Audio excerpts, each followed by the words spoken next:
Pelantikan pengurus Persatuan Wartawan Indonesia Kabupaten Buleleng periode 2018-2021 tidak hanya dimanfaatkan untuk menginformasikan perkembangan media dan juga pentingnya peningkatan kompetensi wartawan. Momen itu juga mengingatkan pentingnya kerjasama antar sesama media untuk mengedukasi dan memberikan informasi yang benar kepada masyarakat. Tantangan terbesar bagi insan pers adalah adanya informasi yang begitu cepat di media sosial, sehingga masyarakat susah untuk menyaringnya. Akademisi yang sekaligus pengamat media, Made Metre mengungkapkan, insan pers saat ini harusnya mengutamakan edukasi dan menyampaikan informasi yang benar, sehingga dipercaya di kalangan masyarakat. Insan pers yang profesional tidak hanya mengutamakan kecepatan dalam memuat berita, melainkan keakuratan dan kebenaran informasi yang diberikan. Di sisi lain, Ketua PWI Bali, Wikora Putra mengungkapkan, insan pers harus mengacu pada kode etik dan undang-undang pers, sehingga seluruh berita yang disajikan mampu memberikan edukasi bagi masyarakat. Kedepan, peningkatan kompetensi wartawan melalui ujian kompetensi wartawan sangat dibutuhkan dalam menyikapi perkembangan media sosial di era digital.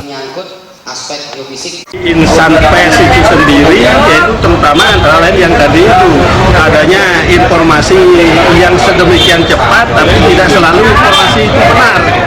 Itu informasi yang sedemikian cepat itu kadang-kadang melampaui, mendahului informasi yang diberikan oleh insan pers yang memang profesional.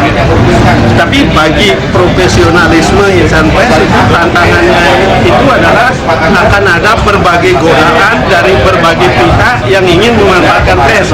Itu tantangan bagi profesionalismenya. Ya, kita harapkan teman-teman PWI Buleleng yang dilantik hari ini pengurus 2018-2021 program kerjanya nanti sealur dengan program kerja PWI Bali dan PWI Pusat, di mana tekanan PWI itu adalah melakukan atau meningkatkan kompetensi wartawan kita. Jadi yang tekankan nanti adalah unsur pendidikan. Kedepan bagaimana insan pers yang berkualitas, profesional, dan mampu bersinergi dengan semua pihak untuk mendukung pembangunan yang ada. Komang Yuda, Bali TV.